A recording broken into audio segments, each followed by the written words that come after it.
আমরা গ্যাসের সমস্যাটাকে এখন ১ নম্বর প্রায়োরিটিতে রাখছি। এই সংকটটা প্রবল আকার ধারণ করেছে এবং আমরা যেখানেই যাচ্ছি সকলেই আমাদের কাছে গ্যাসের বিষয়ে আমাদের কাছে অভিযোগ দিচ্ছে। এর পাশাপাশি মাদকের সমস্যা তো পুরা ঢাকা শহরেই রয়েছে।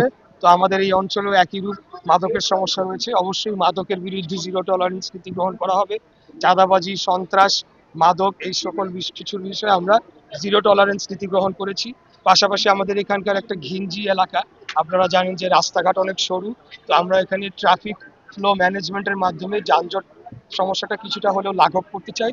এর পাশাপাশি বায়ু দূষণ রয়েছে, এখানে আপনার পানি দূষণ রয়েছে। এই বিষয়গুলো নিয়ে আমরা দীর্ঘমেয়াদে কাজ করতে চাই যাতে একটা স্বাস্থ্যকর পরিবেশ আমরা গড়ে তুলতে পারি। আমরা একটা ফাউন্ডেশন লে করতে চাই যেটার উপরে ভিত্তি করে যে সমস্যাগুলো রয়েছে সেগুলো দীর্ঘমেয়াদে একটা সমাধান হোক। যেমন এখানকার যে সমস্যাগুলোর কথা আমরা বলছি সবকিছু কিন্তু এখানে ঘনবসতির কারণে মূলত তৈরি হচ্ছে।